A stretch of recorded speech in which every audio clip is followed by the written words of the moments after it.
Halo teman-teman semua, selamat datang di channel YouTube saya. Kali ini saya mau berbicara soal problem of evil dan bagaimana C.S. Lewis memberikan jawabannya. Dimana menurut saya jawabannya C.S. Lewis ini sebenarnya jawaban yang cukup problematik ya. Jadi begini, C.S. Lewis dalam bukunya Mere Christianity, dia mengajukan bahwa dahulu ketika dia menjadi ateis itu karena problem of evil atau masalah kejahatan. Kalau memang ada Tuhan yang maha baik, maha tahu dan maha berkuasa, lantas kenapa dia tidak menghentikan kejahatan yang ada di dunia ini? Nah, itu pertanyaannya.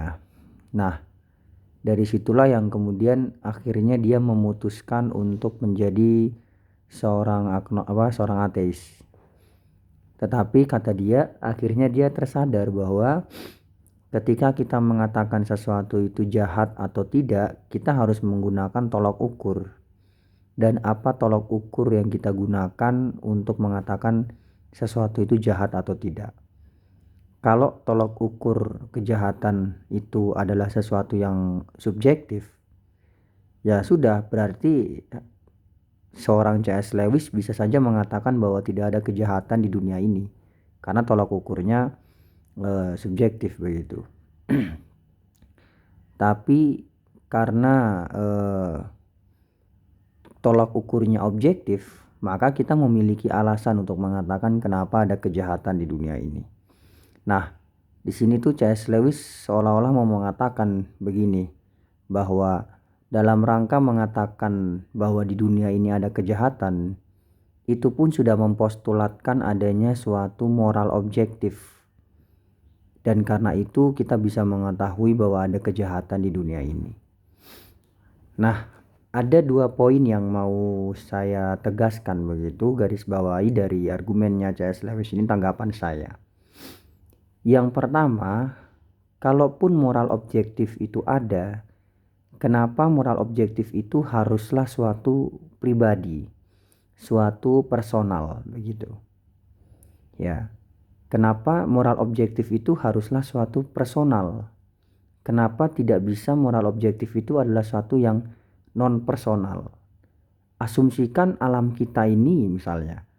Di alam kita ini sudah ada hukum-hukum moral yang berlaku secara objektif di luar kehendak manusia, sama seperti hukum-hukum alam seperti gravitasi dan sebagainya. Demikian juga di alam kita ini sudah ada hukum moral itu, dan alam kita ini selalu ada, tidak memiliki permulaan atau akhir, dan karena itu tidak dibutuhkan suatu sebab personal untuk keberadaan hukum-hukum moral itu.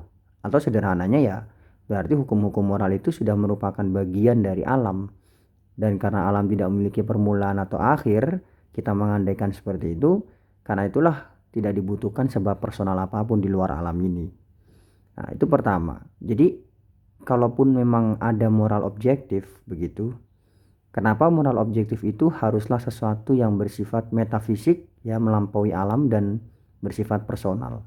Bahkan saya bisa mengajukan pertanyaan, dalam pengertian apa sesuatu itu disebut personal?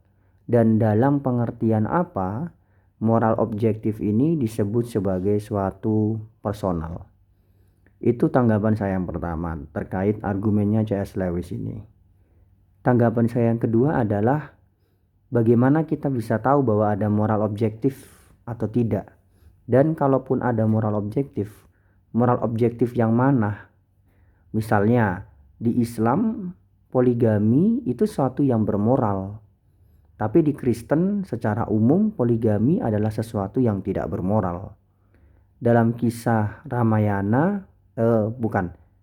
kisah Mahabharata kita tahu adanya poliandri, di mana para Pandawa itu memiliki satu istri bersama. Jadi dalam moralitas Hindu, poliandri, satu perempuan memiliki banyak suami, itu suatu yang bermoral. Tetapi bagi agama lain, saya pikir itu tidak bermoral. Nah, Kalaupun memang moral objektif itu ada, pertanyaannya adalah yang mana yang merupakan moral objektif itu.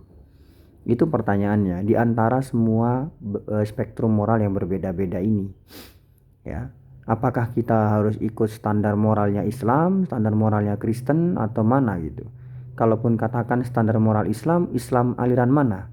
Islam mazhab yang mana? Islam tafsiran siapa? Kalaupun Kristen juga Kristen tafsirannya siapa? Nah, ini adalah keberatan-keberatan yang sebenarnya muncul dari argumennya C.S. Lewis soal moral objektif itu. Bagaimana kalau moral itu adalah sesuatu yang bukan subjektif, bukan objektif, dan juga bukan konstruktif. Jadi ya moral itu sesuatu yang tidak dapat kita ketahui. Apakah dia ini sesuatu yang sifatnya objektif, ataukah dia ini sesuatu yang sifatnya subjektif, ataukah dia ini sesuatu yang bersifatnya konstruksi sosial. Kita nggak tahu dia ini yang mana gitu. Bagaimana kalau seperti itu? Jadi kita mengambil posisi agnostik terkait moralitas ini. Kenapa hal itu menjadi suatu hal yang gak mungkin kita lakukan? Kan menjawab tidak tahu juga bukanlah suatu kesalahan kan? Demikian, terima kasih.